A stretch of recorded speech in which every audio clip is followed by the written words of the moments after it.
제가 목사님들 좀 이렇게 만날 기회가 있어서 얘기를 해보면요, 코로나가 가져온 이렇게 목회상의 어려움 중에 하나가 웃음이 사라졌다는 것입니다. 그러니까 강단에서 좀 잘 웃기는 재밌는 목사님들이 계시잖아요. 우스운 얘기도 잘 하시고 또 이야기가 구수해서 설교 시간이 언제 지나갔는지 모르게 감동적인 설교를 하는 분들도 많으신데 이게 잘 웃게 안 된다는 거예요. 성도님들이 예배당에 계시지도 않고 텅 빈 예배당에서 말씀을 전하면서 우스운 얘기를 할 분위기도 아니고 웃음이 나오지도 않고 그렇다는 겁니다. 그런 것 같아요. 우리나라에서 설교를 재밌게 하기로 유명한 몇몇 분 중에 장경동 목사님이란 분이 계시잖아요. 장 목사님이 요새는 뭐 교회들마다 집회도 잘 못하니까 그저 교회 가만히 계시는데 그 대신 그 카톡으로 성경을 낭독해가지고 보내는 거, 그거를 하신다고 하면서 저한테도 자주 보냅니다. 저도 가끔씩 한 5분 성경을 낭독해갖고 이제 보내드리기도 하고, 그러면서 뭐 이런저런 이제 얘기를 하죠. 거의 매일 한 번씩 오고 가고 그러는데요. 요새는 뭐 이렇게 웃음이 잘 안 나온다고. 그래서 그 목사님이 웃음이 안 나온다 그러니까 제가 웃음이 나오더라고요. 어떻게 장경동 목사님이 웃음이 안 나올 수가 있나, 그렇게 생각하니까 제가 웃음이 나오더라고요. 근데 이게 왜 그렇겠습니까? 우리 시대가 엄중하잖아요. 성도들이 예배당에도 못 오시지. 이게 뭐 어려운 교회들은 다 문 닫는 판이지 웃음이 어떻게 나오겠어요? 그렇죠? 비대면으로라도 예배는 드리니까 감사하긴 해요. 이나마 감사는 한데 이상하게 기쁘지는 않은 참 어려운 상황에 우리가 있습니다. 그리고 저 개인적으로는 여기 이렇게 나와서 하면요, 잘 말이 안 돼요. 왜 그런가 생각을 혼자 해봤더니 이렇게 마스크를 계속 쓰고 있다가 설교 직전에 벗으니까 이 부분이 좀 이렇게 마비되는 건 아니지만 하여튼 굳어지는 것 같고 얼굴 근육이 잘 움직이지 않는 것 같고, 그래서 설교하러 나오기 전에 좀 마사지가 필요하다, 그런 느낌이 들 만큼 뻣뻣하고 좀 그런 것 같아요. 여러분, 언제 이 코로나가 다 종식이 돼서 성도님들하고 같이 하나님 앞에 기쁨의 찬송을 올리고 거룩한 웃음이 우리 가운데 배어나고 그럴 수 있을까 하는 생각을 해봅니다. 자꾸만 이렇게 심각해지는 거죠.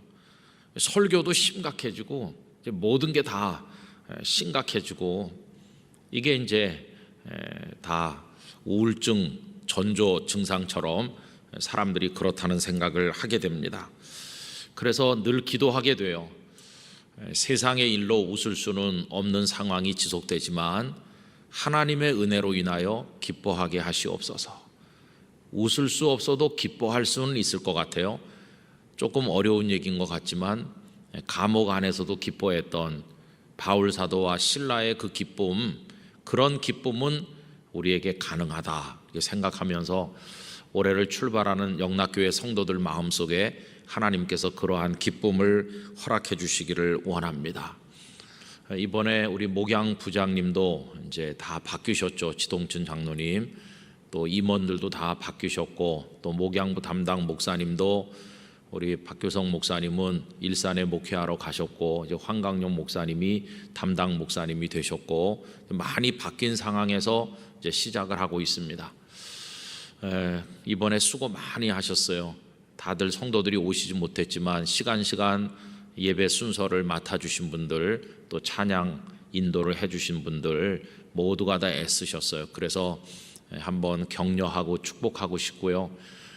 영상으로 참여한다고 애쓰시는 성도님들이 아마 가장 불편하기도 하고 어려우셨을 것 같은데, 시간 맞춰서 못하신 분들은 앞으로 그 설교들이 교회 홈페이지에 올라올 예정이니까 그렇게 해서 또 은혜를 받게 되시기를 바라고, 우리 모두 다 수고했습니다 하는 뜻으로 우리 박수를 한번 나누도록 하겠습니다.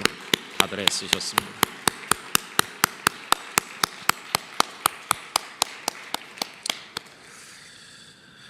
오늘 읽은 이제 본문 말씀에 보시면 여러분 거기 12절에 보세요. 세례 요한의 때부터 지금까지 천국은 침노를 당하나니 침노하는 자는 빼앗느니라, 이런 말씀이 있죠. 거기 침노를 당한다, 침노하는 자, 이런 표현이 나오는데 이거 비아조라고 하는 헬라어 동사에서 이제 사용되는 파생되는 단어들이죠. 근데 이 비아조라고 하는 동사는 신약 성경 전체를 통틀어서 딱 두 군데 쓰이고 있습니다. 그 한 군데가 여기 천국이 침노를 당한다, 이제 그런 뜻이죠. 그럼 마치 이제 그 단어의 뜻을 살려서 이제 생각을 해보면 이 비아조라는 단어는 막 쳐들어가고 밀고 들어가고 좀 거칠게 달려드는 그런 분위기가 있어요. 그러니까 천국이 있는데 그 천국을 향해서 누군가가 막 들이밀면서 밀고 들어오는 거죠. 막 쳐들어오는 거죠. 천국을 마치 적군이 국경을 넘어서 쳐들어오는 것 같이. 감히 천국을 누가 쳐들어오나? 여러분, 누군가가 우리 영역 안으로 쳐들어오면 사람들은 어떻게 합니까? 방비를 하죠. 못 들어오도록 철책도 만들고 거기 철조망도 치고, 그리고 군사를 배치해서 쳐들어오는 사람이 있으면 싸워서 물리치고 그러잖아요. 그런데 참 이상하게 천국은 쳐들어오는 사람이 있으면 문을 활짝 열어가지고 어서 오세요 그런다는 거예요. 근데 방금 그 말씀에 보면 세례 요한의 때부터 침노를 당하고 있다. 세례 요한이 오셔서 뭔가 말씀을 전한 다음부터 많은 사람이 천국으로 쳐들어갑시다 그러면서 천국에 쳐들어오듯 지금 하고 있다는 거예요. 그럼 여러분, 요한이 이 땅에 오셔서 무슨 메시지를 전했습니까? 세례 요한이 처음으로 외친 메시지가 회개하라, 천국이 가까웠느니라, 그거죠. 그동안 사람들은 이 지상의 나라에, 땅의 나라에 도취돼 살았습니다. 가깝게는 헤롯이 다스리는 나라, 그리고 로마 제국, 그런 이 땅에 있는 나라, 그리고 나라들뿐만 아니라 이 땅 그 자체가 그들의 마음을 빼앗고 있는 제국이나 마찬가지죠. 땅이 주는 쾌락이 얼마나 많아요. 땅이 주는 즐거움이 대단하잖아요. 많이들 보셨겠습니다마는 오늘 뉴스를 뒤적거리다 보니까 중국의 어떤 금융업종에 종사하는 사람이 사형 선고 받았다는 뉴스가 우리나라 신문에까지 보도가 됐더라고요. 근데 보도될 만큼 특이하더라고요. 우선 뇌물을 3천 수백억을 받아 챙겼다. 뇌물치고는 정말 굉장히 많이 받았죠. 상상도 못할 정도의 뇌물을 받은 데다가 그 돈을 물 뿌리듯 물 쓰듯 그렇게 쓰면서 사귀는 여자가 100명이나 되고 집을 100채나 가지고 있다고 그래요. 아유, 그 돈 다 그렇게 부정하게 얻어가지고는 그냥 이 세상의 쾌락을 위해서 좀 마음껏 방탕하게 쓰다가 붙들려서 사형 선고 받았다. 그런 뉴스를 봤어요. 그게 뭡니까? 이 땅이 주는 즐거움이죠. 돈의, 엄청난 돈의 그 소유, 그 다음에 육체적 쾌락, 그리고 집을 100채나 가지고 거드름을 피우는 그런 거, 그게 전형적인 이 땅의 나라가 주는 즐거움이죠. 거기 속해 있던 사람들에게 세례 요한의 메시지는 아주 특이한 거였어요. 회개하라, 천국이 가까웠느니라. 천국이라고 하는 새로운 주제를 그들에게 던졌어요. 이 땅의 나라에 도취돼 살던 사람들이 세례 요한의 메시지를 들으면서 큰 충격도 받았고 신선함도 느꼈고 지금까지 살던 자기들의 삶을 되돌아보는 계기가 되었습니다. 회개를 전제로 한 것은 천국이란 나라에 들어가려면 이 땅의 나라의 국적을 버려야 되는 거죠. 이중 국적은 안 되는 거죠.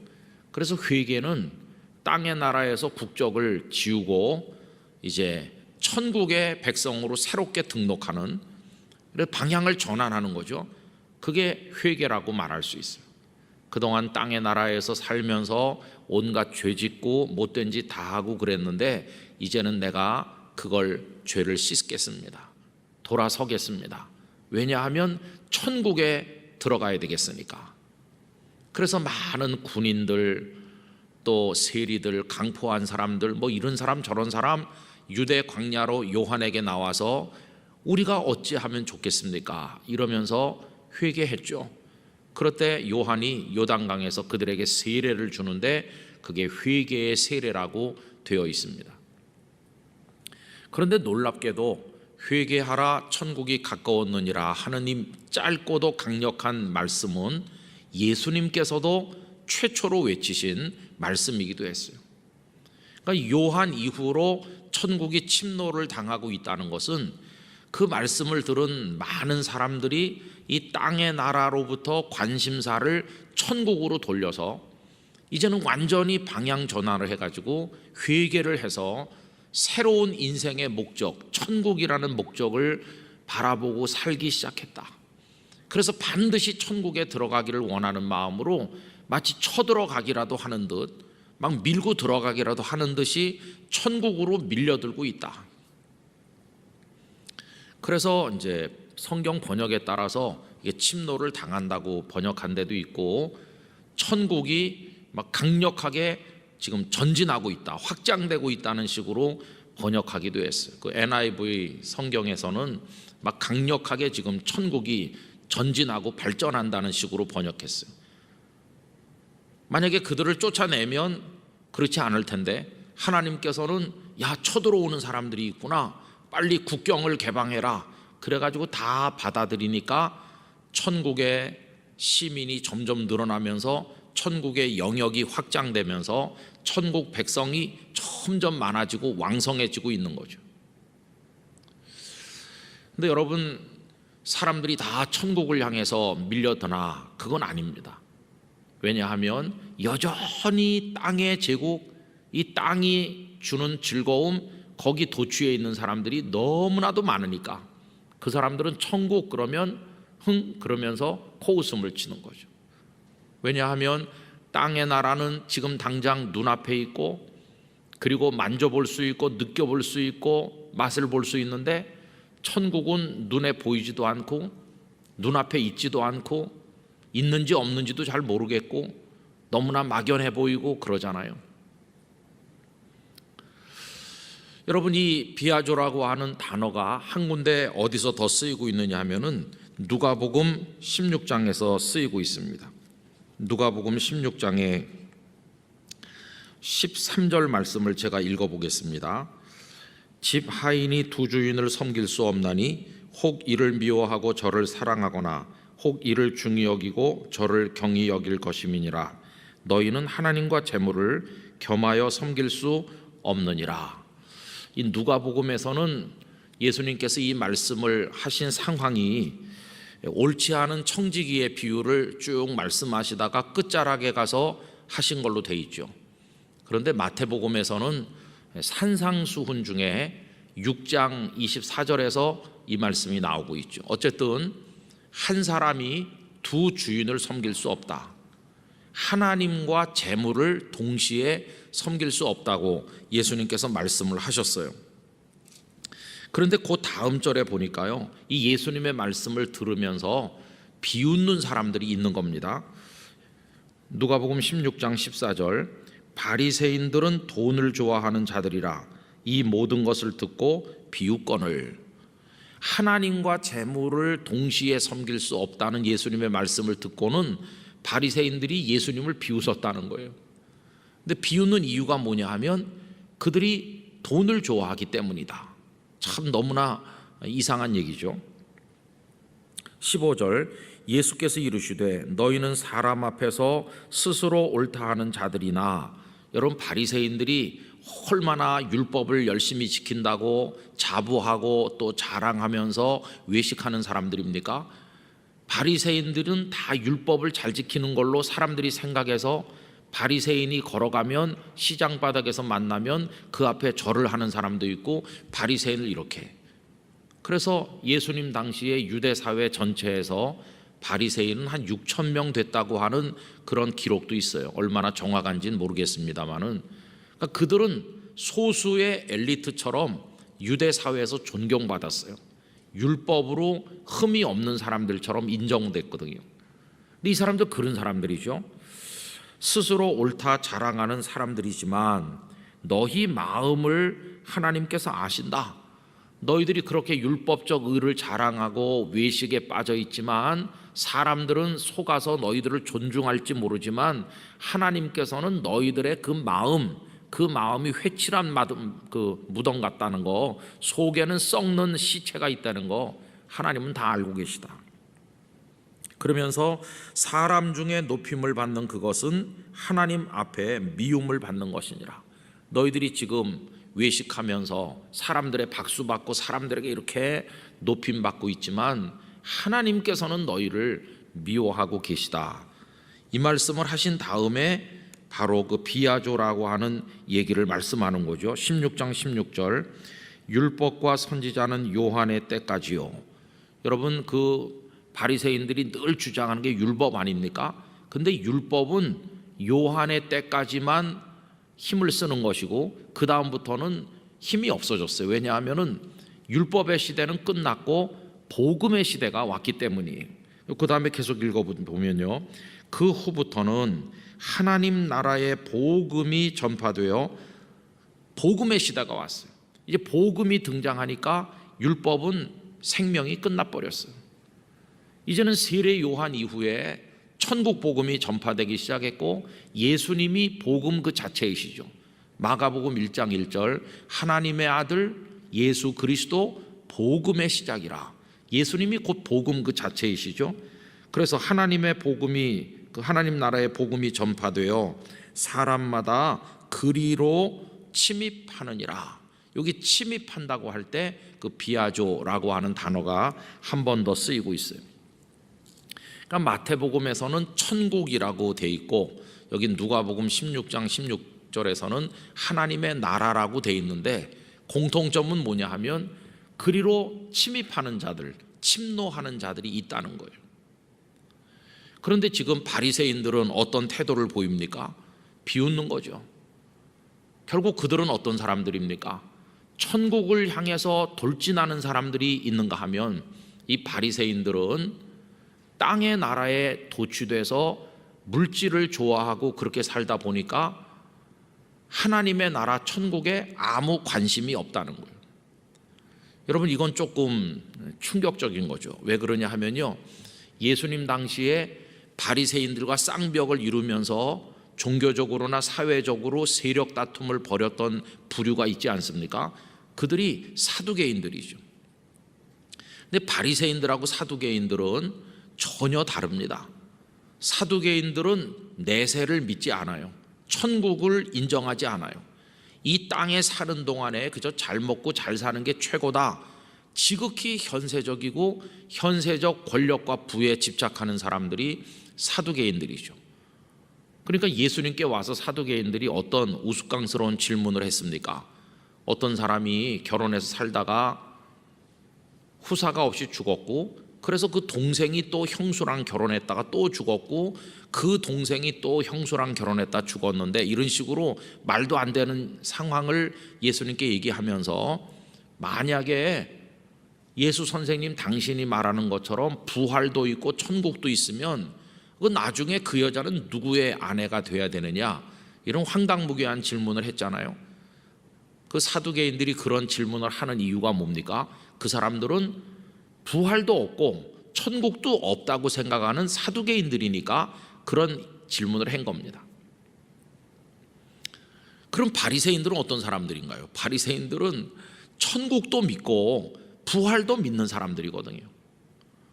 그 사도행전에 보면 사도 바울이 체포돼 가지고 사내들인 공에 끌려가신 얘기가 나오는데 절반쯤은 사두개인이고 절반쯤은 바리새인인 것을 보고 바울이 한마디 툭 던지잖아요. 내가 여기 끌려온 것은 죽은 자의 부활을 전파하고 다니기 때문이다. 이렇게 말했더니 바리새인들은 저 사람이 부활을 믿는구나, 우리랑 통하는데, 사두개인들은 부활을 안 믿으니까 바울에 대해서 더 적대적이죠. 이래가지고 자중질환이 일어나서 사내들인 공회원들끼리 다투기 때문에 그날 그 모임이 성사되지 못한 얘기가 나오잖아요.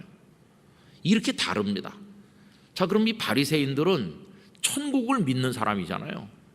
그러면 세례 요한이 와서 천국이 가까이 왔다 그러면 가장 정신 차리고 천국이 가까이 왔으니까 천국에 들어가야지 해야 될 사람이 누구예요? 바리새인이죠. 누구보다도 천국을 사모하고 천국에 들어가기를 갈망해야 될 사람이 바리새인들인데, 지금 예수님께서 한 사람이 하나님과 재물을 동시에 섬길 수 없다고 그러니까 비웃었다는 거예요. 왜냐하면 돈을 좋아해서.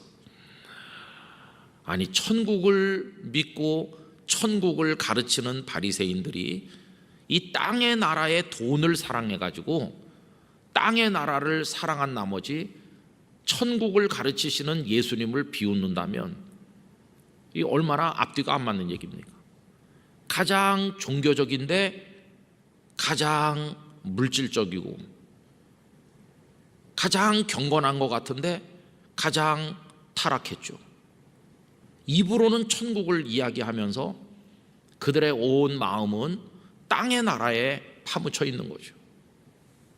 여러분, 이 바리새인들의 우스꽝스러운 이 이중적인 앞뒤가 안 맞는 모습이 오늘 교회에 드나드는 상당히 많은 사람들의 모습이죠.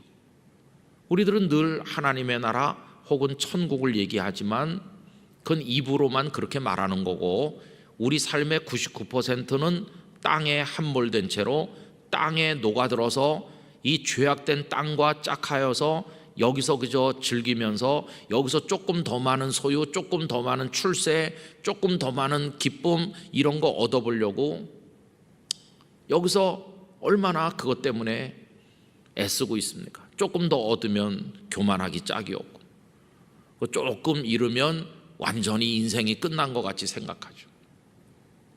예수님께서 오셔서 첫 메시지가 천국이었는데 그렇게 가르친 하늘나라, 하늘에 있는 나라, 하늘을 바라보도록 그렇게 말씀했건만 많은 교인들은 다 땅만 내려다보고 있는 거죠. 저는 예수님께서 눈을 들어서 밭을 보라고 말씀할 때는 땅만 보지 말고 좀 위를 보라는 뜻도 있는 거 아닌가 이런 생각도 해봐요. 골로새서 3장 1절 이하에 보면 땅의 것을 찾지 말고 위의 것을 찾으라고 말씀하고 있지 않습니까? 빌립보서 3장 20절은 우리의 시민권은 하늘에 있는지라. 오늘 이 신령 기도회가 끝나는 이 저녁 시간에 저는 우리 영락교회 성도님들이 하늘을 향해 진격하라 이런 제목의 말씀을 드리는 것은 천국을 향해 나가는 것이 우리 신앙의 기본 틀이라는 사실을 우리가 다시 한번 명심하기를 원해서 이 말씀을 드리는 것입니다. 여러분, 신앙의 부패는 어디서 시작되느냐 하면 우리가 땅에 함몰되는 그 순간 신앙은 부패하기 시작하는 거예요. 내 인생의 근본을 땅에다 두고 살면 어려운 일이 올 때 도저히 이길 수 없습니다. 땅의 것이 전부인 줄 알고 사는 사람은 상실의 슬픔도 견딜 수가 없고 핍박도 견딜 수가 없고 이 땅에서 예수님의 이름으로 고난받는 거 절대로 견딜 수 없어요. 그러나 궁극적 목적을 천국에다 두고 하늘을 향해 진격하는 사람처럼 천국을 향해 침노하는 사람처럼 그렇게 새로운 틀을 가지고 살면 이 땅의 나라가 우리를 속여도 울지 않을 수 있어요. 그냥 담담하게 웃어 넘길 수 있어요.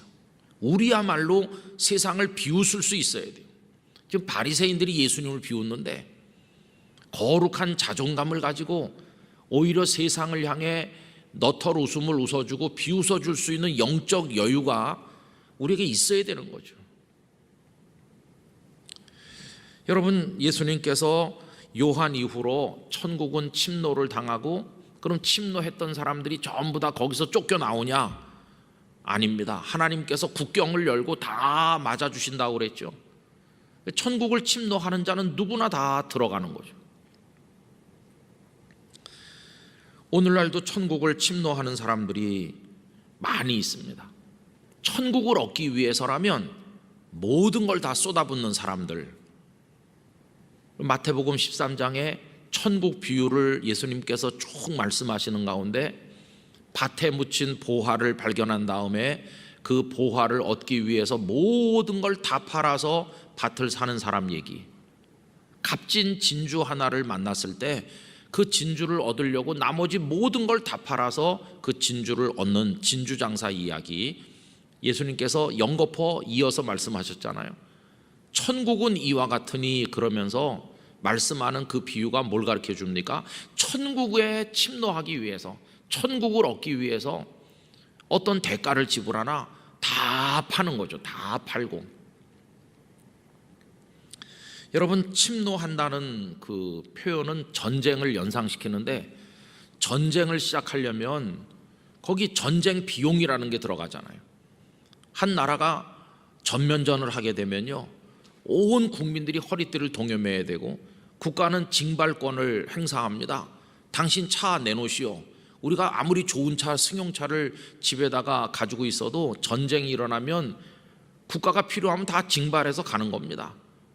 다 가져다 군사용으로 쓰는 거고, 집도 징발하고 교회 건물도 다 징발하고, 뭐 전쟁 때 다 그런 거죠. 뭐 전쟁에 이기는 것보다 더 중요한 일은 없으니까 모든 걸 다 가져가는 거죠.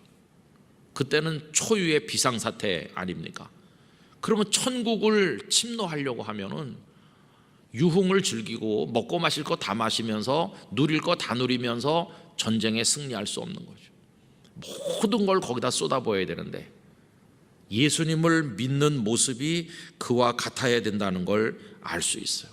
열정, 그리고 아주 강한 결단, 그리고 포기하지 않는 끝까지 견디는 인내, 그리고 그걸 위해서라면 뭐든지 포기할 수 있다고 하는 그 내려놓는 자기 비움, 이런 것들이 그 속에 있어야 되는 거죠. 가슴이 막 불덩어리 같이 타고, 그래야 천국을 침노하는 겁니다. 그런데 여러분, 오늘 우리들의 신앙은요 너무나 흐늘흐늘해요. 폐잔병 같아요. 전투복도 제대로 입지도 않았어요. 군화도 벗어서 저기 그냥 던져놓은 병사와 같아요. 적이 코앞에 있고 지금 천국을 향해 진격을 해야 되는데 아무 진격 준비가 안 됐어요. 그렇게 오합지졸같이 그냥 왔다 갔다 하는 우리의 모습을 볼 때가 많이 있어요. 그런데 여러분, 예수님 때부터 요한 이후에 얼마나 많은 사람들이 천국을 향해 침노하고 있습니다. 이 바리새인 같은 사람들이 오히려 예수님을 비웃고 천국을 입으로만 말하고 속으로는 비웃고 그런 반면에 천국을 향해 침노한 사람들이 많이 있었죠. 삭개오, 그도 천국을 향해 침노했다고 할 수 있습니다. 내가 누구의 것을 토색한 것이 있으면 4배나 갚겠습니다, 이렇게 말하면서 다 내려놓고 예수 그리스도의 사람이 되기를 원하는 결단을 그가 했잖아요. 주님께서는 이 사람도 아브라함의 자손이라고, 가난한 과부가 동전 2잎을 가지고 와서 생활비 전부를 넣는 그 마음이 뭐겠습니까? 그녀의 가치관 속에 하나님을 최고로 사랑하는 마음이 있으니까 그게 가능한 거죠. 하나님은 최고이시다. 그 여인도 천국을 향해 침노한다고 볼 수 있어요. 그걸 위해 다 걸었으니까요. 베다니의 마리아, 아끼고 아꼈던 300데나리온쯤에 팔 수도 있는 수천만 원을 호가하는 값진 향유를 아낌없이 옥합을 깨뜨려서 주님께 다 붓는 그 마음, 예수님이라면 뭐든지 다 드릴 수 있다. 그게 천국을 침노하는 사람의 모습이 아니겠어요? 심지어는 십자가 옆에 매달린 행악자까지도 숨 끊어지기 직전에 했던 마지막이 뭐냐 하면, 당신의 나라에 임하실 때, 그 당신의 나라가 뭡니까? 천국이죠. 그 천국의 나를 좀 들여놔줄 수 있습니까? 주님은 바로 허락하시잖아요. 여러분, 옛날 우리 선배들은 정말 고지식하면서도 정석대로 정성을 다해서 주님을 섬겼죠. 좀 비판적으로 말하는 어떤 사람들은요, 우리나라 사람들이 옛날에 샤머니즘 이런 거 숭배하던 마음으로 예수님을 믿는다고 비난한 사람도 있어요. 물론 그들의 비난이 학술적으로는 조금 맞을지도 몰라요. 그러나 나는 그렇게 비난하는 사람이 어떤 정성으로 주님을 섬기는지 되묻고 싶습니다. 예를 들면 이런 걸 비난하는 거예요. 돈 1,000원짜리가 구겨진 1,000원이나 빳빳한 1,000원이나 똑같지, 뭘 그걸 갖다가 물에 적셔서 대리미로 데려가지고 바치냐, 그거 다 옛날 미신 섬기던 그 정신이 그냥 이쪽으로 옮겨온 거다, 이런 식으로 비난하는 거예요. 여러분, 물론 꼬기꼬기한 1,000원짜리나 빳빳하게 대림질한 1,000원짜리나 돈의 가치는 똑같은 거죠. 그러면 그걸 옛날에 선앙당에 가서 이거 하던 마음을 가지고 예수님 앞에 하니까 그렇게 한다고 비난하는 건 또 옳은 겁니까? 그렇게 하는 이들은 어느 정도 정성으로 주님을 섬기는지 묻고 싶지 않아요? 여러분, 그 돈을, 헌금을 대리미로 데려가지고 아이들한테 나눠주는 그 어머니나 할머니의 주님을 향한 마음은 그게 천국을 침노하는 마음 아니겠어요? 있는 정성을 다 하는 거죠. 그리고 동전으로 바칠 수 없다고 동전을 모아가지고 일부러 은행에 가서 종이돈으로 바꿔가지고 빳빳하게 해서 성경책 갈피 속에 그 며칠 전부터 넣어가지고 준비했다가 드리는 거. 그 내일이 주일이면 그냥 갑자기 아침에 일어나서 허둥대면서 성경책 어딨지? 그냥 뭐 옷은 뭐 입고 갈까? 이렇게 하는 게 아니라 그 전날 가족들이 입을 옷을 다 해서 빨아서 데려가지고, 옛날에는 뭐 모시 같은 거 입고 그럴 때 얼마나 손이 많이 갑니까? 다 해가지고 차곡차곡 놓고 식구들대로, 또 옛날에 식구가 또 적기나 해요. 막 7남매 8남매 이렇게 낳은 집에서 다 해가지고 그 앞에 다 성경책 갖다 놓고 애들 가지고 갈 헌금을 따로따로 다 이렇게 해가지고 토요일날 그렇게 하고, 그리고 주일 아침에 일어나서 일찍부터 서둘러서 다 챙겨가지고 예배당에 보내는 그런 가정에 하나님을 섬기는 정성, 그거 무시할 수 있는 사람이 누가 있어요? 그렇게 간 아이들이, 어머니의 그런 기도와 정성으로 성장한 아이들이 하나님의 집을 어떻게 떠나겠습니까? 하나님은 그렇게 섬기는 거다. 내가 지금 믿음 생활하는 거는 천국을 침노하는 거고 그게 최우선의 과제고 그런 거죠. 심지어는 옛날에 어떤 목사님의 글을 읽다 보니까 당신이 그냥 친구에게 편지를 쓰던지 하면 막 이렇게 흘려 쓰기도 했다고 그래요. 그런데 설교 원고는 하나님의 말씀을 성도들에게 전하는 글이기 때문에 마치 교과서의 글처럼 정자로 적으려고 애썼대요. 아니 뭐 알아보기만 하면 되는데 편하게 쓸 수도 있잖아요. 그런데 또박또박 써서, 왜 설교 말씀인데 어떻게 흘려 쓸 수 있나 글자를, 그렇게까지 해서 마치 3장 4장 쓰면 다른 때는 1시간이면 쓸 걸 5시간 6시간 걸려서,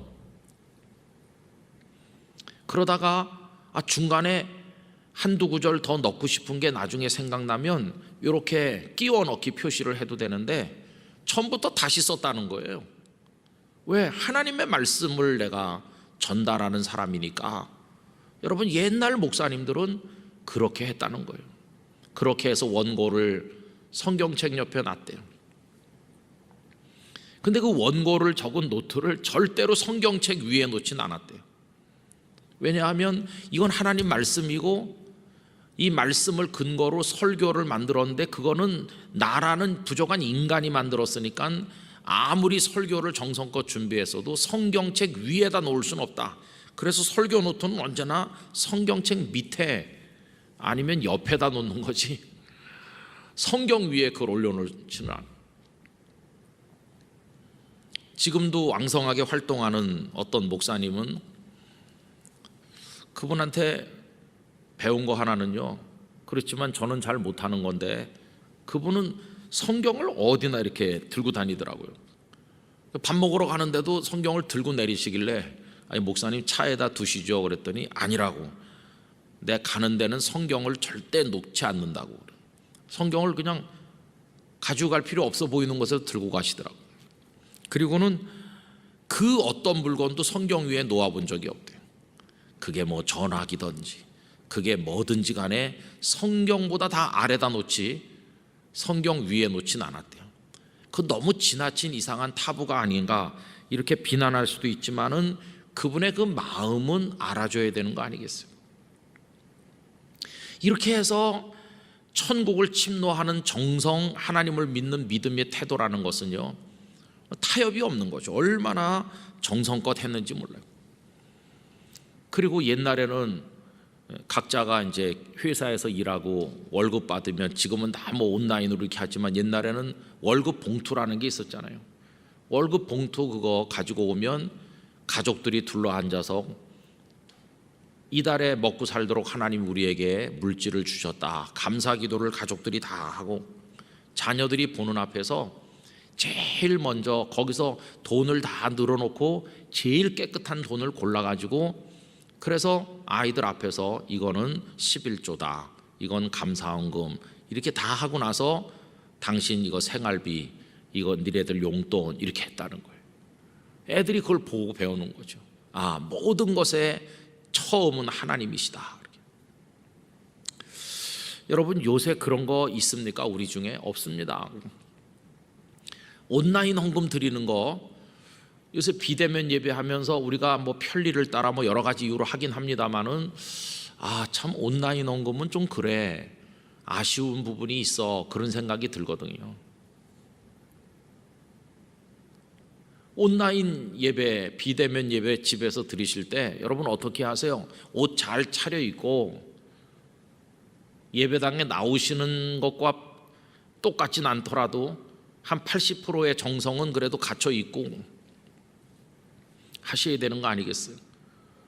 잠옷 바람으로 세수도 안 하고 김 목사 나오네 이러시는 건 아니겠죠? 여러분, 이게 다 하나님을 향한 마음인데, 천국을 침노하는 건 전쟁하는 것과 같은 거니까 어떤 정성으로 해야 될지 생각을 해봐야 되죠. 아직도 이 세상의 나라에 취해서 천국에 관심 없이 이 바리새인들처럼 비웃고 있는 사람들이 얼마나 많습니까? 근데 우리는 알아야 됩니다. 세상, 이 땅이라는 게 얼마나 형편없는지. 이 세상의 허무함을 알고 싶으신 분은 코로나가 끝나거들랑 요양병원에 한 번씩 가보세요. 갈 일 없어도 한번 가보세요.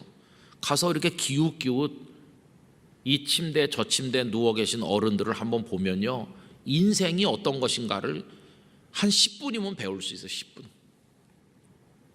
거기 돌보시는 분들과 간호사들이 막 정신없이 왔다 갔다 하면서 뭘 하나 가만히 보면 평생 했던 숟갈질을 못해서 먹여드려야 되고요, 평생 본인이 해결하던 용변 해결을 못해서 몸을 돌려가면서 기저귀를 갈아 채워드려야 되고, 평생 하던 씻는 걸 못해서 씻겨드려야 되고, 그분들이 다 무슨 죄가 많아서 벌을 받아서 그런가요? 그분들이 무슨 특별한 흠결이 있어서 그렇습니까? 아닙니다. 그들 중에는 대단한 분도 많아요. 건강했을 때 세상을 호령하던 사람들도 많이 있어요. 재산도 많은 이들도 있어요. 재산이 많은 사람과 적은 사람의 차이는 재산이 많으면 조금 수가가 비싼 병원에 가는 차이밖에 없어요. 가서 아무것도 의식하지 못한 채 남의 손에 내 인생 맡기고 마지막 시간을 보내기는 다 똑같아요. 그게 많이 천년만년 남은 게 아니라 금방 옵니다. 금방. 돈을 사랑하던 바리새인들에게도 금방 오고, 천국이 없다고 말하면서 현실이 전부라고 주장하는 사두개인처럼 사는 사람에게도 금방 오는 겁니다. 제가 범브란트 목사님 얘기를 요새 자주 했습니다마는 거기 보면 이런 얘기가 나와요. 한때 장관이었고 군사령관이었고 그렇게 공산당 치하에서 큰 소리 치던 사람들이 서로 숙청하고 그래가지고 어저께까지 권자에 있던 사람이 오늘 죄수가 돼 갖고 들어오는데 거기서 5년, 10년, 15년, 20년 있으면서 늙잖아요. 다 꺼져가는 등불처럼 되는 거죠. 볼이 살이라고 남아있는 게 하나도 없고 칠면조같이 조글조글 늙었는데, 옛날에 장관할 때는 막 풍채가 좋고 그랬는데 이 목사님의 글에 보면 그들이 아직도 자기가 이런 줄 안다는 거예요. 얼마나 자기가 초라한 줄 모르고 아직도 장관 행세를 하고 그 감옥 안에서 아직도 무슨 뭐 군대 사령관인 것 같이 큰 소리 치는 거 보면 너무너무 불쌍하다.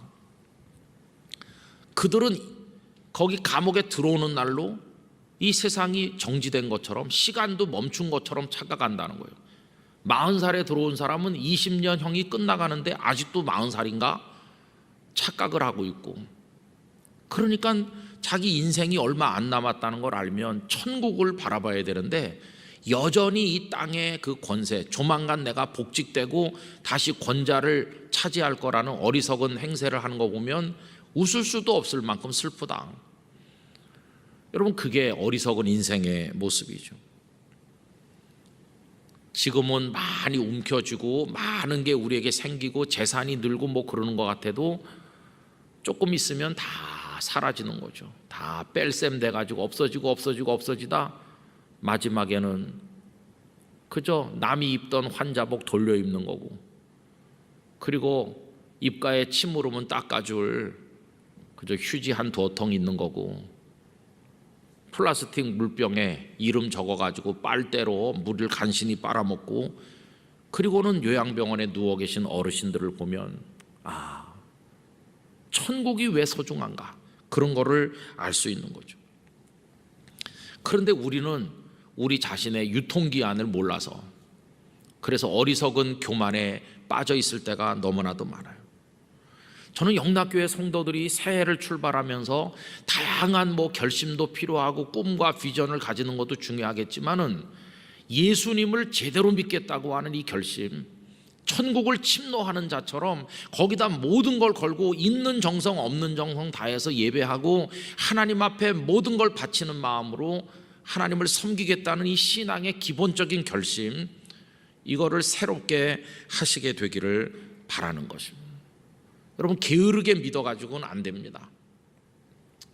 지금도 전 세계에서 목숨 걸고 믿는 성도들이 얼마나 많습니까? 먼데 얘기할 것도 없이 휴전선 넘어 북한에 피눈물 나는 상황에서 주님을 믿고 있는 분들이 얼마나 많습니까? 저는 지금도 기억하고 있는 잊을 수 없는 한 장면이 있는데 벌써 오래전이죠.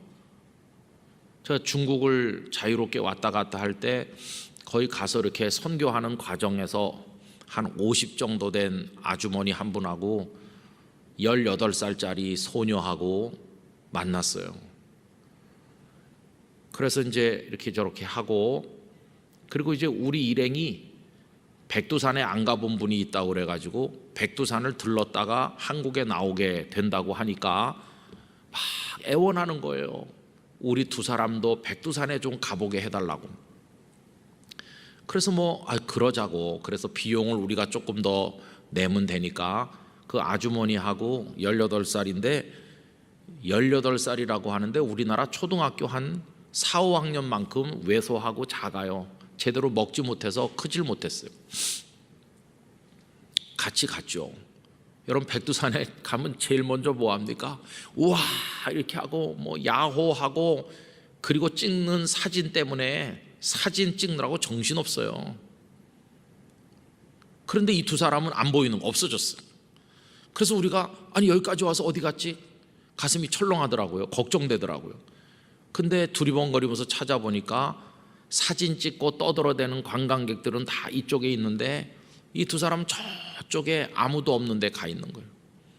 제가 찾으러 갔죠. 왜 여기 이렇게 있냐고. 저희 가서 같이 사진 한 장 찍으면, 우린 절대 사진 같은 건 안 찍는, 사진 찍으면 안 되겠더라고요.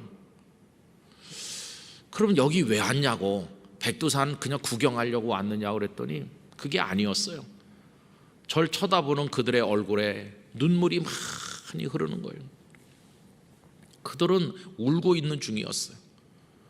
그들이 바라보는 것은 백두산 천지가 아니라 그 너머에 있는 북한 땅이었어요. 자기들의 땅, 죽음이 덮고 있는 그 땅을 바라보면서 하염없이 우는 거예요. 우리 일행 중에 어떤 목사님께서 대한민국으로 가는 게 어떠냐고, 한국으로 가는 길이 있으니까 가지 않겠냐고. 그때 많이 올 때잖아요. 근데 그 두 사람은 우리는 다시 들어갈 거라는 거예요. 그럼 들어가서 어떻게 하려고 그러냐? 거기서 예수님을 전하다가 거기서 천국으로 바로 갈 거라고. 대한민국 같은데 가서 뭐 하겠느냐고. 대한민국이 천국도 아닌데 그냥 천국에 가기 위해서 북한에 들어가서 가족, 이웃, 친지들에게 예수님 얘기하다가 그냥 바로 천국으로 가겠다고. 그 50대신 아주머니는 아들이 먼저 들어갔어요. 그리고 아들은 벌써 그 감옥에 갇혀 있는 소식을 간접으로 알게 됐어요. 15년형을 받고 아들은 벌써 갇혀 있는데 이제 어머니가 따라 들어가서 아들과 같은 길을 가려고 하는 거죠. 우리는 할 말이 없었습니다. 우리는 비행기 타고 한국에 나오면 또 편안한 여건 하에서 그냥 웃고 떠들면서 목회라고 한답시고 하는데 주님께서는 우리를 무슨 눈으로 바라보실까? 근데 정말 눈물 나는 건 그 요만한 18살짜리 그 자매가 저도 거기 들어가서 거기서 그냥 천국 가기를 소원하고 있다. 여러분, 우리가 통일되면 뭐 우리가 가서 뭐 그분들에게 믿음을 가르치고 뭐 어떻게 해주겠다고 하지만 웃을 일입니다.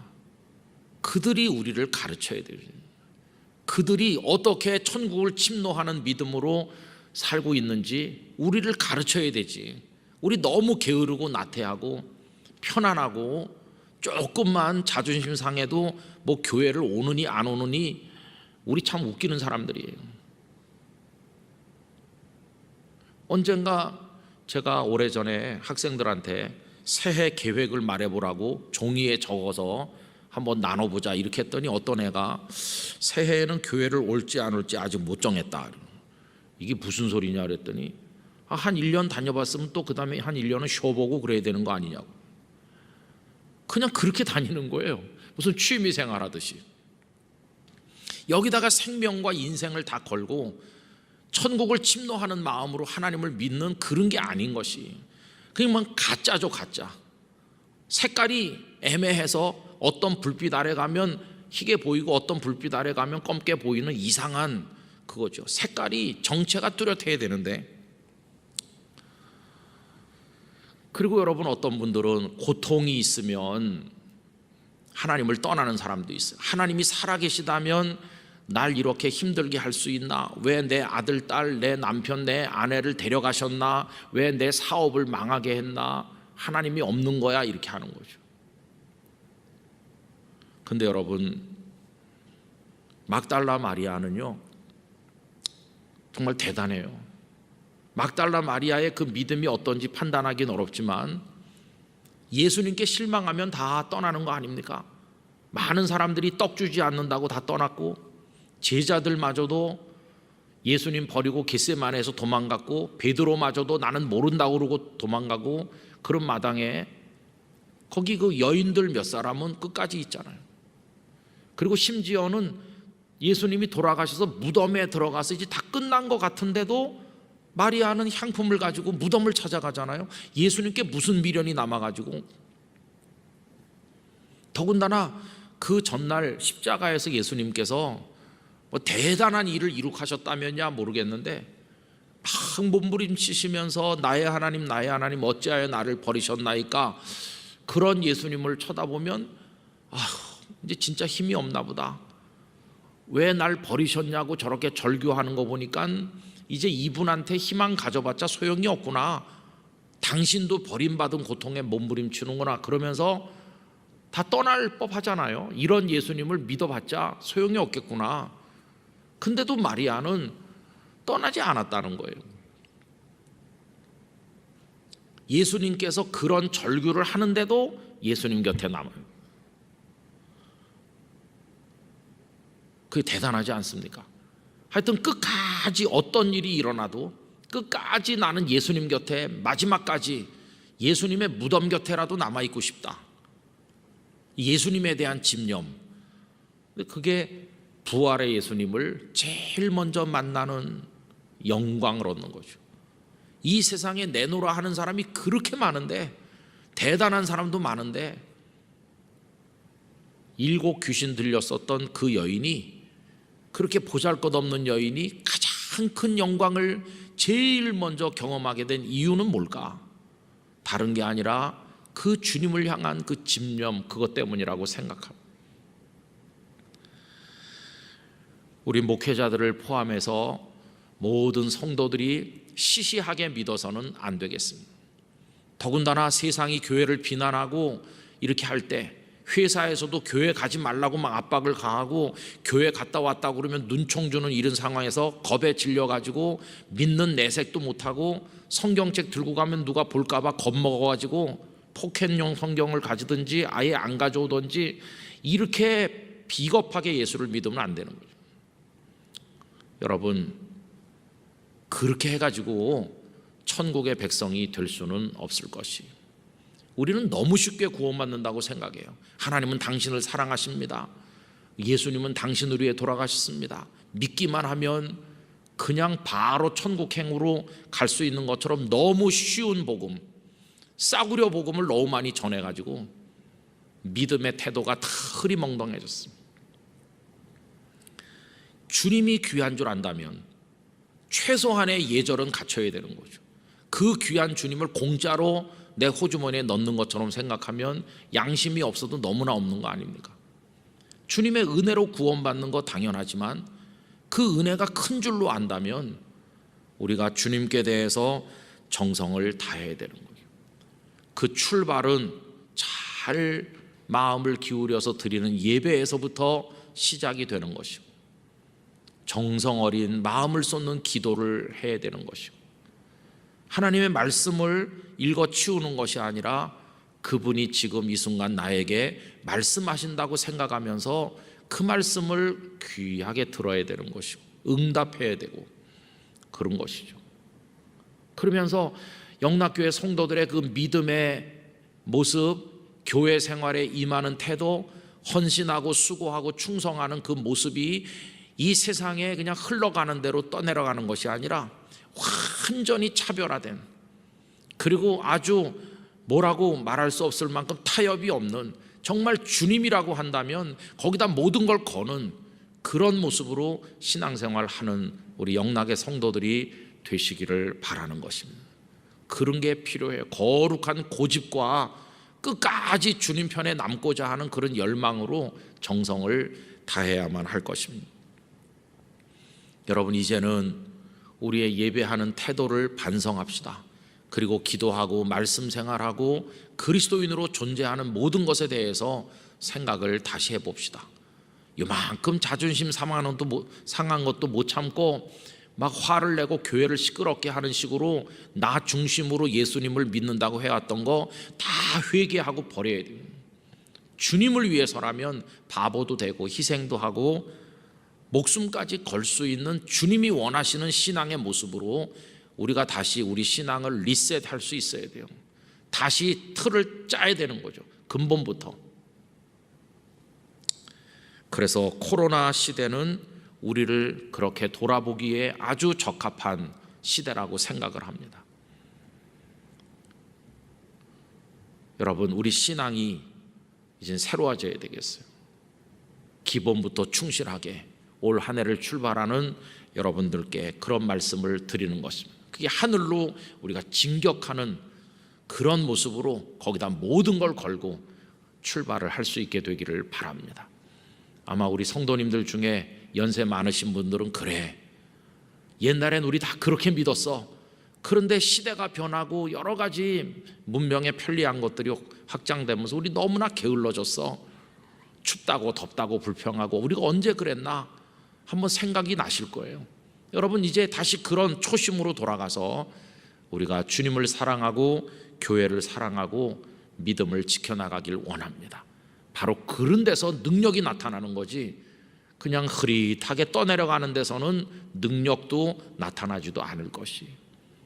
이 말씀은 여러분들께 드리는 말씀이라기보단 저 자신에게 하는 채찍질이기도 합니다.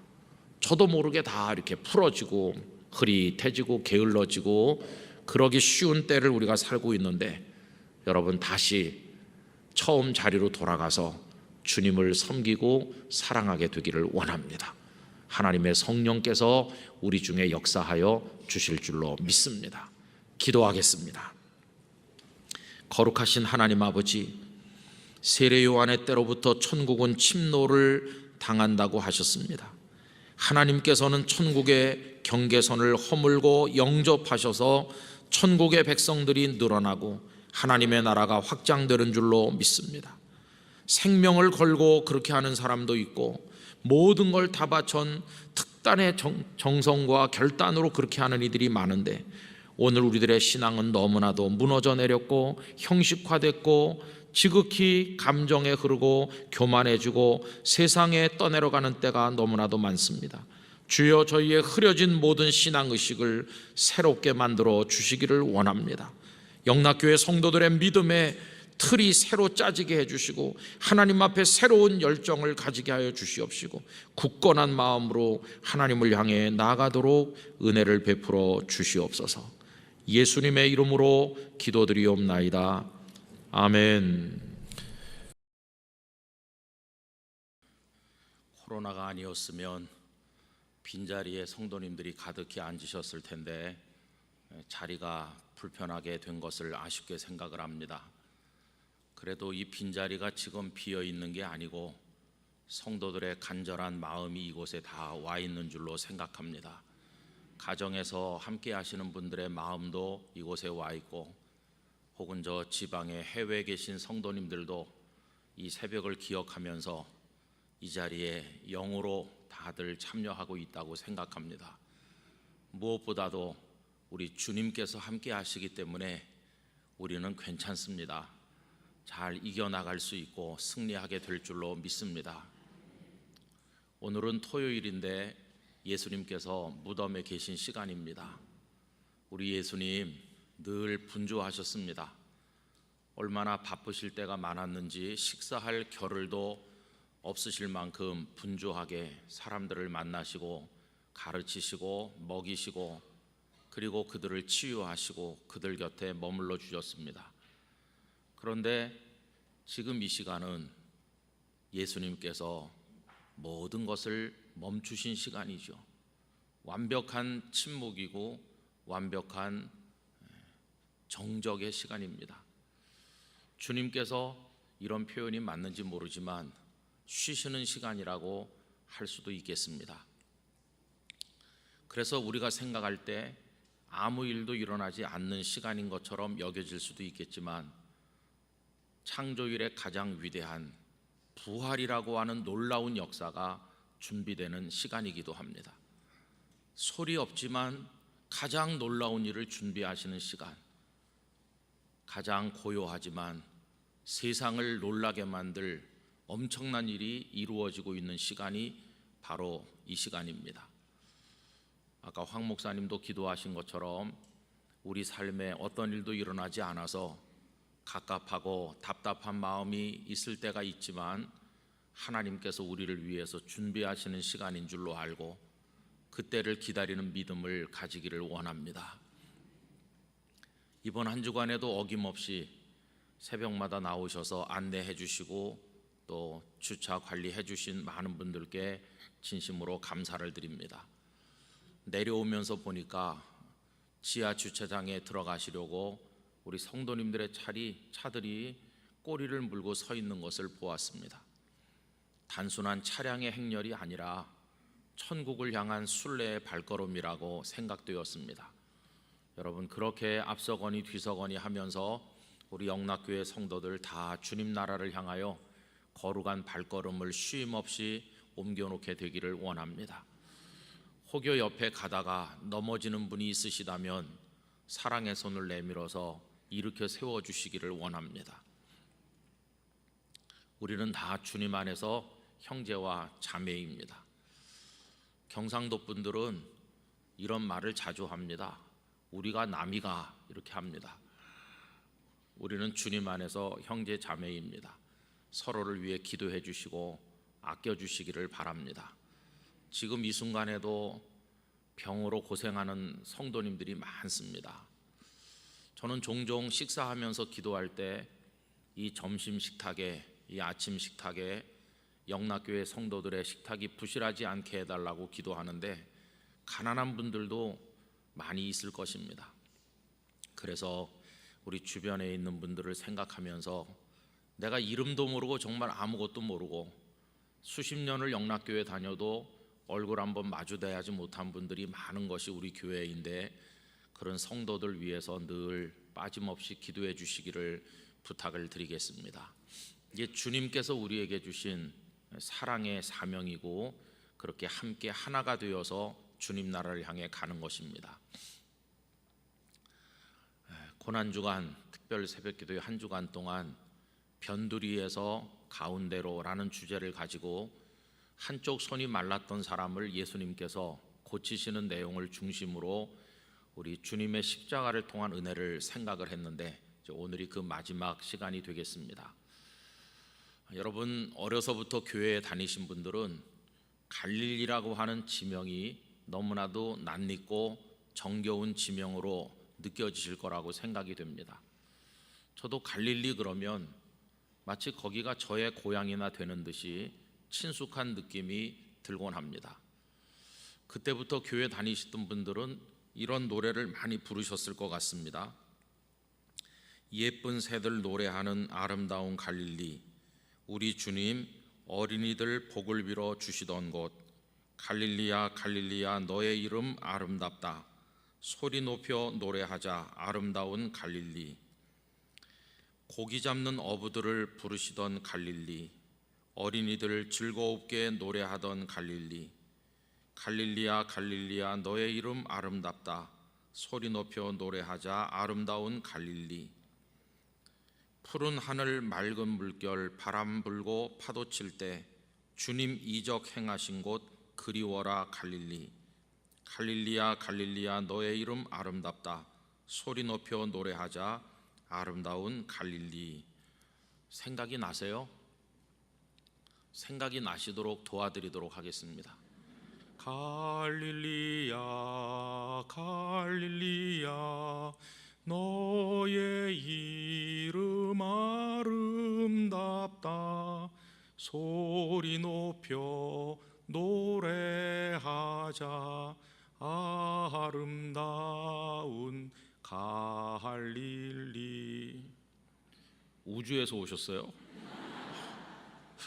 전혀 생각이 안 나시는 거예요? 제가 여러 차례 이사를 다녔는데 땅끝 교회에서 이사를 얼마나 많이 다녔는지요. 사택이 처음에 없어서 임시로 있다가 또 준비한 사택으로 갔다가 또 옮기다가 예배당 짓는다고 사택을 팔아서 건축비에 쓰고 또 예배당 한 보통이 들어가서 꾸며서 살다가 또 밖으로 나왔다가 이렇게 이사를 여러 번 다니다가 진짜 그 노랗게 변해버린 요만한 찬송가, 어린이용 찬송가, 주일학교 찬송가죠.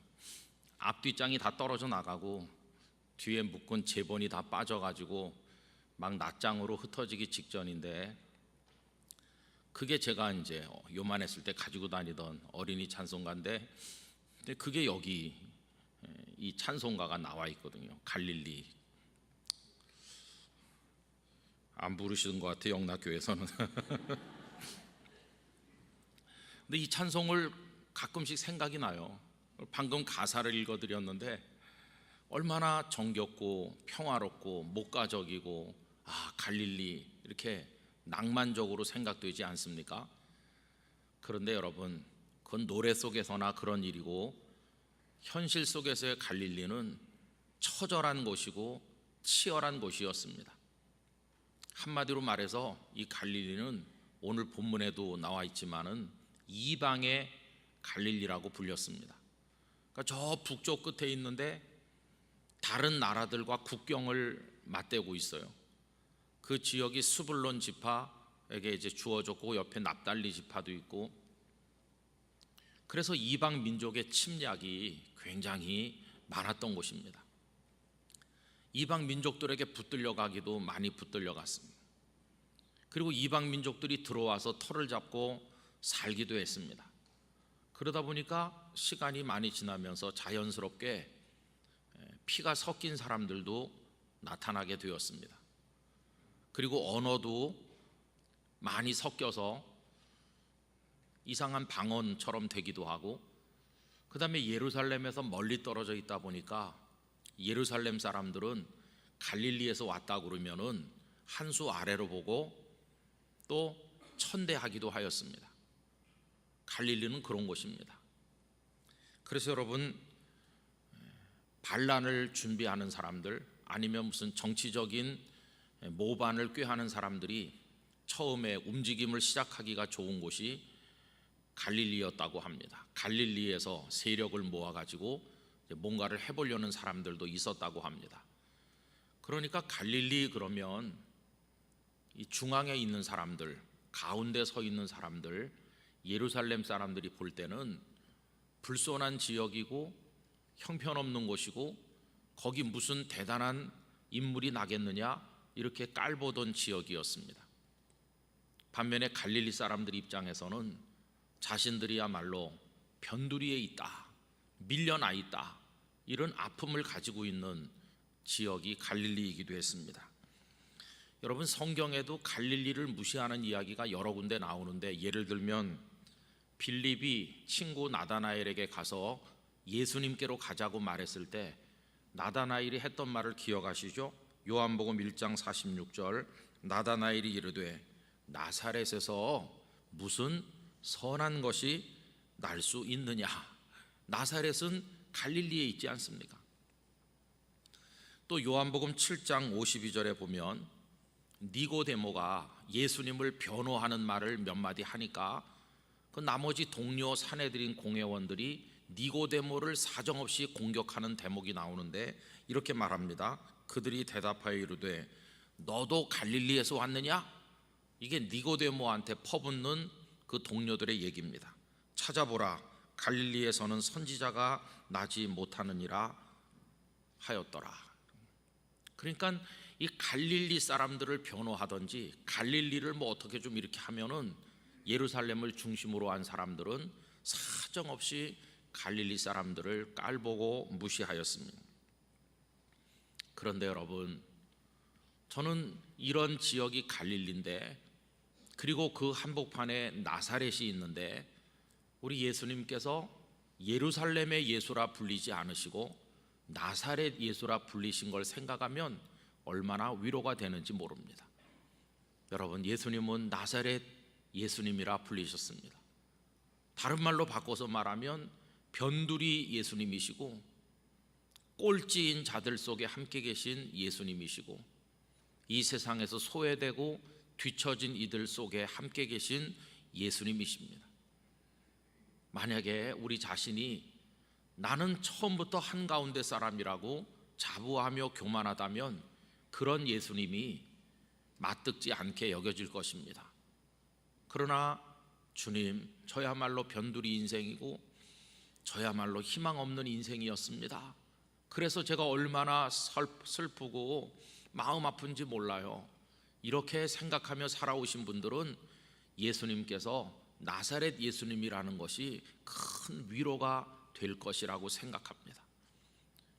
접근하기 어려운 저 높이 계신 예수님이 아니시고 저 무대 한복판에 계신 예수님이 아니시고 그 예수님이 여기 나와 같이 내가 앉아 있는 곳, 누워 있는 곳, 내가 쓰러져 있는 그 자리에 함께 계시다고 생각한다면 얼마나 그 예수님이 친숙합니까? 손 내밀어도 닿지 않는 곳에 계신, 불러도 이름 없는 이름 같은, 그 대답 없는 이름 같은 그런 예수님이 아니시고 예수님은 우리 곁에, 우리가 머무는 갈릴리에, 이 변두리에 우리와 함께 계시다는 것입니다. 여러분, 예수님의 모든 사역은 갈릴리에서 시작이 됩니다. 베들레헴에서 탄생하신 예수님, 진짜 변방 중에 변방이라가 나중에는 아예 국경 바깥 애굽으로 가셔서 어린 시절을 보내시더니 아켈라오가 죽은 다음에는 돌아오셔서 나사렛에 가셔서 성장하셔서 나사렛 사람이 되시더니 그 갈릴리에서 예수님의 모든 것이 이루어지질 않았습니까? 갈릴리에서 제자들을 부르셨습니다. 갈릴리 사람들을 부르셨습니다. 그리고 갈릴리에서 이적을 행하셨습니다. 그리고 그 갈릴리에서 오늘 본문 17절에 보는 것처럼 회개하라 천국이 가까웠다고 첫 메시지, 예수님의 첫 설교, 첫 선포가 갈릴리에서 이루어졌습니다. 뿐만 아니라 예수님께서 영광스럽게 승천하여 올라가실 때 그 감람산에 모여서 승천하시는 예수님을 올려다보던 사람이 다 갈릴리 사람들입니다. 사도행전 1장 17절에 보면 이르되 갈릴리 사람들아 어찌하여 서서 하늘을 쳐다보느냐, 너희 가운데서 하늘로 올려지신 이 예수는 하늘로 가심을 본 그대로 오시리라 하였느니라. 예수님을 따라다니던 갈릴리 사람들, 예수님의 말씀을 듣던 갈릴리 사람들, 예수님을 통해 고침받던 갈릴리 사람들, 예수님을 따라다니며 제자가 되었던 갈릴리 사람들, 그리고 예수님의 승천을 목도한 갈릴리 사람들, 가장 변두리 사람이었지만 복음서의 중심에 서고 역사의 중심으로 부각된 이 갈릴리 사람들, 이 축복된 갈릴리 사람들 속에 우리 영락교회 성도 한 분 한 분도 들어있게 되는 줄로 믿습니다. 우리도 영적으로 갈릴리 사람이 되는 것이죠. 그래서 오늘 본문은 이사야 선지자의 예언을 인용하면서 이 버려진 땅과 같은 곳에 빛이 비치었다고 말씀을 하였습니다. 여러분, 오늘 본문 15절과 16절 함께 읽어보도록 하겠습니다. 스불론 땅과 납달리 땅과 요단강 저편 해변길과 이방의 갈릴리여, 흑암에 앉은 백성이 큰 빛을 보았고 사망의 땅과 그늘에 앉은 자들에게 빛이 비치었도다 하였느니라. 할렐루야. 흑암에 앉은 백성들에게 빛이 비추었고 사망의 땅과 그늘에 앉은 자들에게 빛이 비추어서 그 빛을 보게 되었다고 그렇게 말씀하였습니다. 혹시 이 새벽에 예배에 참여하는 분들 가운데 나야말로 흑암에 있고 사망의 권세 아래 눌려 있다고 생각하시는 분이 있으시다면 예수님의 빛이 여러분들의 심령과 삶에 비추어지기를 기원합니다. 그 빛을 보는 눈이 열리게 되시기를 바랍니다. 그게 바로 복음이었습니다. 다른 게 복음이 아니라 그게 복음이었습니다. 주님께서 이 땅에 오심으로 복음이 시작이 되었고, 이 복음은 변두리와 가운데를 왕래하면서 놀라운 그 변증법적인 역동성 속에서 생명을 나타냈습니다. 변두리에 있는 사람은 한가운데로 끌어당기시고 한가운데 있는 사람은 때때로 변두리로 쫓아내시면서 변두리로 갔다가 다시 가운데로 왔다가 또다시 변두리로 갔다가 가운데로 왔다가 하면서 거기 하나님의 능력과 사랑이 그때그때마다 분출되고 있는 것입니다. 여러분, 은혜를 받으면 이 변두리와 가운데 사이의 왕래를 계속하게 됩니다. 은혜는 두 가지 서로 다른 모습으로 다가옵니다. 어떤 때 은혜를 받으면 교만하기 짝이 없던 사람, 한가운데 스스로 서서 자신이 전부인 줄로 알고 살던 사람이 완전히 하나님의 말씀의 방망이, 하나님의 권위 앞에 그냥 부서집니다.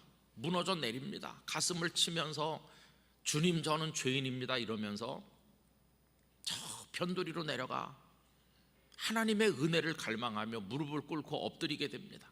이게 은혜를 받은 사람의 모습이죠. 은혜를 받으면 변두리로 내려가는 것입니다. 때로는 주님에 의해서 쫓겨 내려가기도 하고 어떤 때는 스스로 깨닫고 내려가서 엎드리기도 하고 은혜를 구하는 변두리 사람이 되는 것이죠.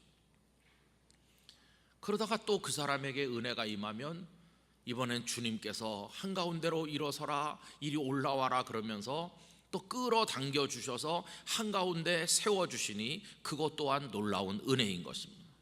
이런 은혜가 어떤 땐 이렇게 어떤 땐 저렇게 우리들에게 임하게 되는 것입니다. 한 사람에게 반복적으로 서로 다른 모습의 은혜가 임합니다. 우선 베드로를 생각해 보십시오. 이 베드로가 그저 보잘것없는 갈릴리 어부 시몬이었는데 예수님께서 그의 눈을 열어서 자기 죄를 알게 하셨죠. 그물이 찢어질 만큼 고기를 잡은 이후에 그가 주님께 했던 고백, 주여 나는 죄인으로소이다, 나를 떠나소서. 이거 저 변두리에 납작 엎드린 베드로의 모습이죠. 그를 변두리 사람으로 깨닫게 하시고 엎드리게 하신 게 그게 은혜였습니다. 그 다음에 주님께서는 그를 불러서 변두리에 버려두지 않으시고 제자가 되게 하시니까 이제는 한가운데 서는 영광을 얻은 사람이라고 할 수 있습니다. 늘 주님 곁에 따라다니면서 어느새 그는 그 예수님을 포함해 13명 공동체의 핵심 인물 중에 한 사람이 되었고 가운데 서게 되었죠. 그게 은혜였었는데 어느새 그 은혜가 그의 마음속에서 은혜로 여겨지지 않고 교만으로 변질되었습니다. 내가 다른 제자들보다 훨씬 낫지, 이 녀석들이 뭘 알겠어, 뭐든지 본인이 먼저 말하고 다른 사람이 다 줄을 버려도 나는 버리지 않는다고 큰 소리치고, 그때는 그 가운데 선 게 은혜가 아니라 그의 교만이 되었습니다. 그리고 그 교만이 주는 용기로 인해서 다른 제자들이 도망갈 때 가야바 법정까지 따라갔는데 그건 믿음에서 나오는 용기가 아니라 그래도 내가 수제자인데 하는 식의 자기 신뢰에서부터 나온 어리석은 용기였습니다. 그러나 영적으로는 이미 다 무너져 있는 거죠. 계집아이가 당신도 저 예수랑 한편 아니냐 펄쩍 뛰면서 나는 알지도 못한다고. 그 순간 그는 저 변두리 낭떠러지로 추락하는 순간입니다. 무참하게 무너져 내리는 베드로를 볼 수 있죠. 그래서 주님의 부활을 보았음에도 나는 그저 고기나 잡으면서 끝날 인생이야, 그러면서 저 디베랴 바닷가에 가서 다시 그물질하는 그때 그 베드로는 완전히 변두리로 내려가 주저앉아 일어날 힘도 없는 그런 모습으로 쓰러져 있는 건데, 예수님께서 찾아오셔서 요한복음 21장 내가 나를 사랑하느냐, 손 내미시는 겁니다. 내가 나를 사랑하느냐, 내 손 잡아라. 주여 내가 주를 사랑하는 주께서 아시나이다. 그 떨리는 손을, 부끄러운 손을 내밀었더니 주님이 그 손을 잡아 확 일으키시면서 내 양을 쳐라, 내 양을 먹여라, 다시 가운데 세워주시죠. 그러나 가운데 삶을 지탱할 만한 능력이 없죠. 주님은 승천하시고 그는 혈육으로 된 연약한 인간인 채로 이 가운데 사람으로 사명을 감당할 능력이 없는데, 오순절 다락방에 하나님의 성령이 충만하게 임하신 그 성령께서 흔들리는 그를 굳게 잡아주시고 그 성령께서 쓰러지는 그를 일으켜 세워주시고 그의 입술에 말씀을 주시고 그의 손에 능력을 주시니 그가 오순절에 수많은 순례자들 한가운데 한 앞에 서서 예수 그리스도를 증거하는 복음의 사명자가 되었습니다. 그래서 베드로 한 사람도 변두리에서 가운데로 왔다 다시 또 갔다가 이걸 반복하면서 그의 삶을 이어나간 것을 볼 수 있습니다. 바울 사도도 마찬가지입니다. 그는 한가운데 사람이죠. 태어날 때부터 로마 시민권 그 자체가 그가 한가운데 사람이었음을 말해주지 않습니까? 가말리엘이라고 하는 당대 최고 선생님의 수제자, 얼마나 명예로운 한가운데 조건입니까? 뿐만 아니라 그는 대제사장들에게 신뢰를 받았고 장래가 다 보장된 사람이고 그에게 공문을 주어서 다마스커스의 그리스도인들을 잡아오라고 맡길 정도로 그를 믿었고, 그는 일을 잘하는 능력도 있었고 열정도 있고 뭐 부족함이 없는 사람이죠. 그런데 화가들이 그린 그림에 보니까 부족한 게 있더라고요. 저와 비슷하게 여기가 좀 화가들이 왜 그렇게 그렸는지 잘 모르겠어요. 그런 인물이었어요. 그런데 예수님의 은혜가 임하죠. 어떻게 임했습니까? 완전히 바닥에 던져버렸죠. 그냥 앞을 보지 못하면 나가 떨어졌어요. 그리고는 당신이 도대체 누구시냐고, 내가 핍박하는 예수라 말씀하시죠. 그리고는 사람들의 손에 끌려 들어가 다메섹에 가서 앞을 못 본 채로 있었잖아요. 여러분, 세상에 거칠 것이 없던 그 사람이 사울이 남의 손에 의지해야 비틀거리며 갈 수 있다는 건 완전히 반대 방향으로 떨어졌음을 말하는 거죠. 그런데 아나니아, 신실한 주님의 제자가 와서 기도하면서 그의 사명을 이야기했을 때 비늘같이 덮였던 것이 벗겨지면서 육신의 눈도 다시 뜨고 영의 눈을 다시 뜨게 되면서 하나님의 위대하심을 알게 됐고, 자신이 얼마나 더러운지 죄인 중에 괴수라 말하는 사람이 되었고, 지극히 작은 자보다도 더 작은 자인 나, 이렇게 말하는 저 변두리에 늘 자리를 까는 사람으로 바뀌게 된 것이었습니다.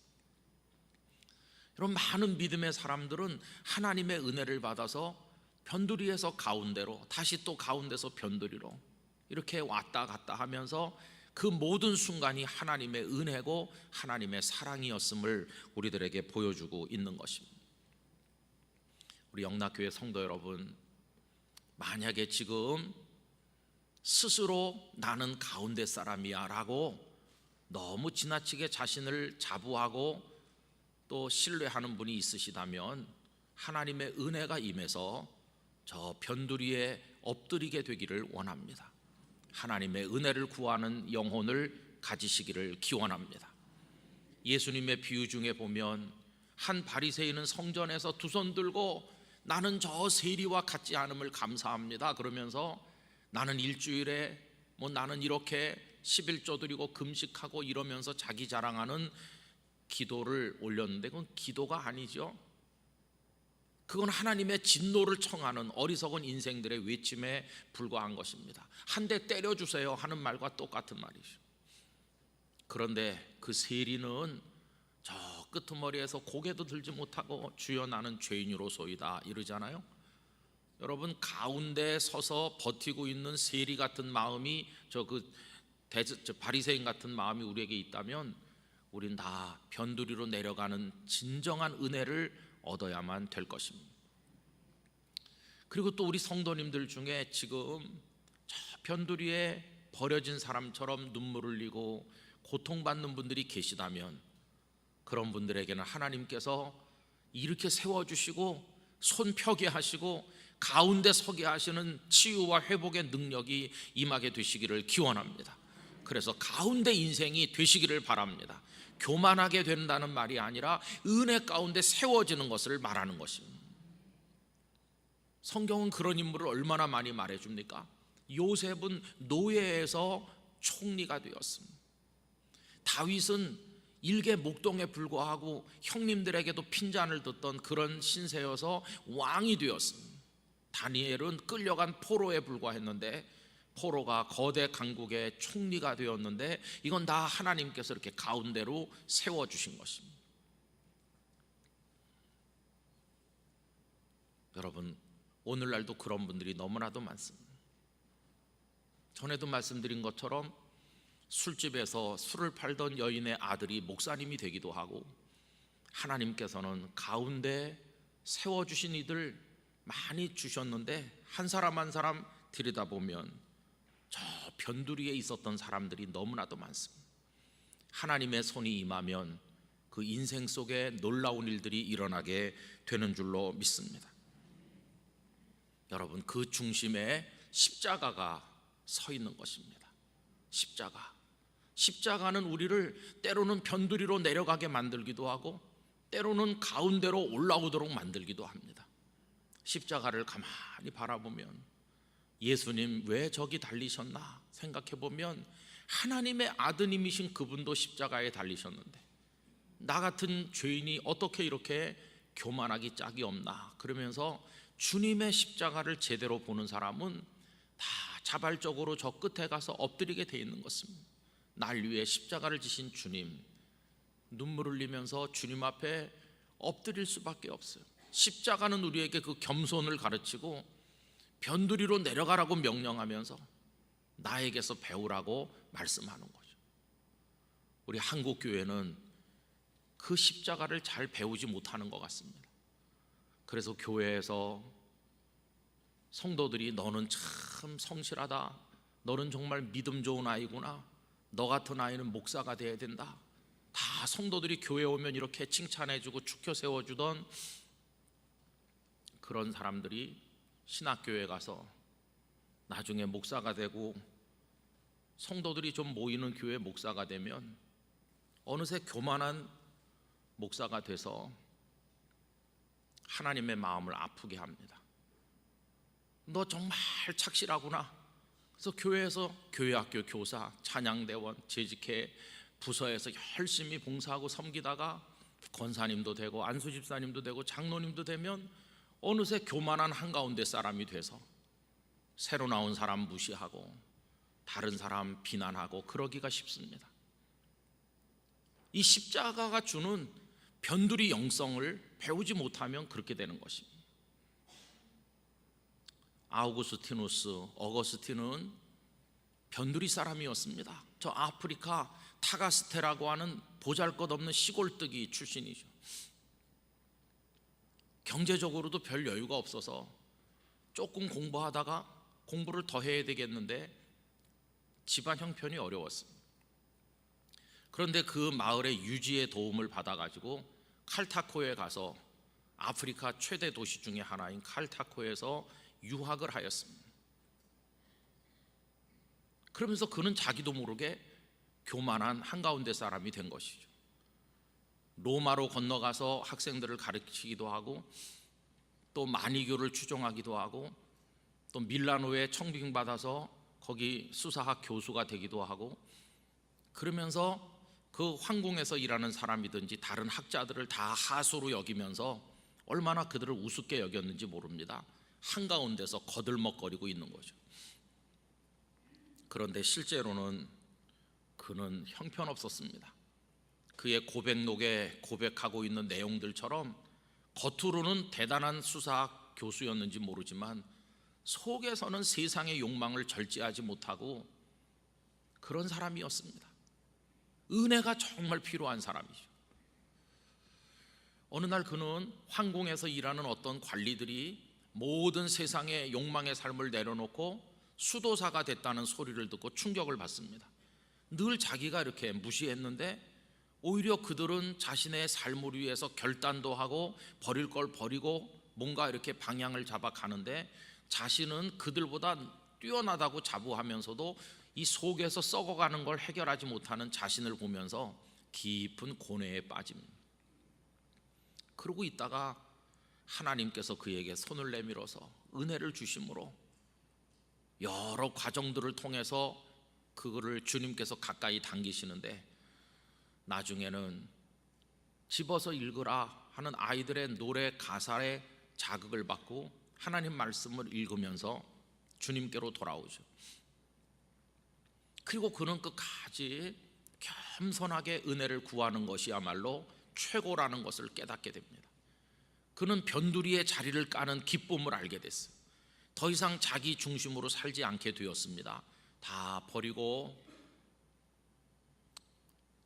명분도 정하지 않고 살던 어떤 여인이 있었는데 그 여인을 설득해서 돌려보냅니다. 하나님께서는 그녀가 낳아준 아들 아데오다투스도 일찍 데려가셔서 그리고 그 어머니 모니카도 하나님께서 데려가셔서 이제 그는 홀로 남게 되죠. 혼자다. 이제는 세상의 명성도 내려놨고 이런저런 모든 것을 다 내려놨다. 그리고 다시 아프리카로 본래 인생의 출발점 초라하던 자기 원래 모습으로 돌아가죠. 그리고는 거기서 말씀을 읽으면서 조용한 주님과의 삶을 시작을 했는데 어느 날 히포라는 곳에 갔다가 거기서 본인의 의지와 상관없이 히포의 목사가 되었고 거기서 세상 떠나는 그날까지 그 성당 옆에 움막같이 만들고 거기 늘 엎드려서 변두리 영성을 보여주면서 살다 가셨습니다. 제자들이 와서 기독교인의 가장 큰 덕목이 무엇입니까? 이렇게 말할 때 겸손이라고 가르쳤습니다. 두 번째로 큰 덕목이 무엇입니까? 그거 역시 겸손이라고 가르쳤습니다. 세 번째 덕목은 무엇인가요? 그것도 겸손이라고 말해 주었습니다. 여러분, 그는 평생 저 변두리에다 자리 깔고 거기 엎드려 주님의 십자가를 바라보는 사람으로 살았습니다. 그게 은혜라는 걸 그분은 알았습니다. 변두리에 자리를 깐다는 건 다른 말로 말하면 자신의 율법적인 노력이나 선행으로 구원을 얻을 수 없고 우리의 구원은 100% 하나님의 은혜로만 얻는다는 것을 의미하는 것입니다. 그래서 그는 은혜, 절대 하나님의 은혜, 그거를 얼마나 많이 강조했는지 모릅니다. 여러분, 중세 1000년이 지나고 나중에 16세기에 와서 마틴 루터가 종교개혁을 하도록 하나님께서 그를 들어서 쓰시게 됐는데, 마틴 루터가 그 무수하게 많은 수도원 중에서 어거스틴파 수도원에 속해 있었다고 하는 건 결코 우연이 아닙니다. 그는 그 수도원에서 어거스틴의 영성을 배우는 건데, 어거스틴의 영성의 골자는 변두리에 무릎 꿇어 하나님의 은혜를 구하는 중세적인 공로주의, 인간이 뭘 행해서 선을 행하고 공로를 쌓아서 하나님 앞에 나가는 그런 게 아니라 그냥 하나님의 절대 은혜. 그래서 마틴 루터는 오직 은총으로, 솔라 그라치아, 오직 은혜로 구원받는 것, 그게 변두리 거기에 자리를 까는 사람들에게 주시는 하나님의 은혜인 것입니다. 그게 십자가인 것입니다. 내가 여기 가운데 매달려 너희들에게 흘려주는 이 보혈이 아니면 그 누구도 구원받을 수 없다. 그걸 우리 기독교는 붙들고 있는 것입니다. 그러면서 주님은 거기서 그 은혜를 받고, 주님 이제 감사합니다, 저같이 죄인 중에 괴수인 사람을 버리지 않으시고 하나님의 자녀 되게 해주시니, 의인을 자처하는 이들은 저리로 밀려나지만 죄인이라고 고백하는 자들은 아니다, 의롭게 해줬다, 이렇게 가운데로 세우시고, 마귀의 자녀였던 사람을 하나님의 자녀로 세우시고, 쓸모없던 사람을 주의 종이 되게 하시고 하는 이 은혜를 입도록 우리를 축복해 주시는 것입니다.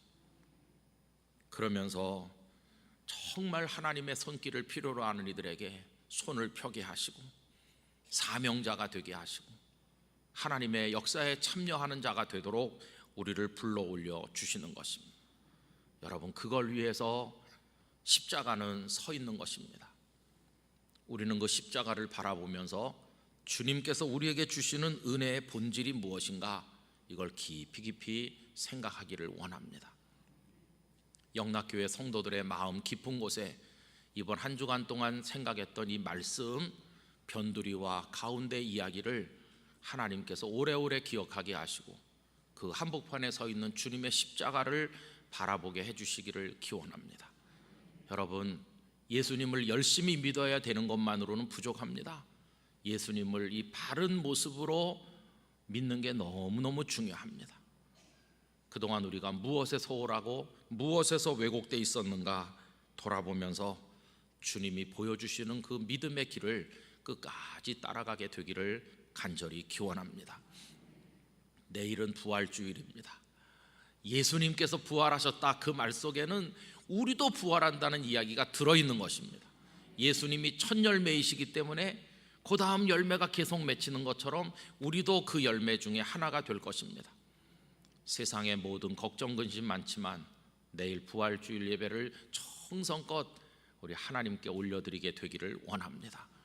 모든 영락교회 성도들 위해 하나님이 주시지 않으면 누구도 줄 수 없는 생명과 구원과 축복이 임하시기를 간절히 기원합니다. 기도하겠습니다. 거룩하신 아버지 하나님, 지나간 엿새 동안 오늘을 포함하여 저희들이 주님의 말씀을 나누며 십자가를 통해서 저희들에게 주어주시는 그 은혜를 생각하였습니다. 아버지 하나님, 교만하여 가운데 서 있다면 변두리로 내려갈 은혜를 주시고, 변두리에서 울고 있다면 손 내밀어 가운데 세우시는 은혜를 주시옵소서. 그래서 언제나 그 주님의 십자가를 바라보며 끝까지 겸손하고 또 겸손하게 나아갈 수 있게 하여 주옵소서. 우리 성도들의 가정과 삶의 자녀들에게 복을 주시고 이번 한 주간 수고하고 애쓴 모든 분들의 노고에 하나님의 은혜를 허락하시고 오늘 또 귀한 간식으로 사랑을 전달하시는 은퇴 안수 집사님 모임 위에 또 한 분 한 분 집사님들의 삶 속에 여생에 하나님의 은총을 내려 주시옵소서. 코로나의 어려움 속에서도 내일 부활주의를 지킵니다. 성도들의 마음에 부활의 큰 기쁨과 생명의 능력을 허락하여 주시옵소서.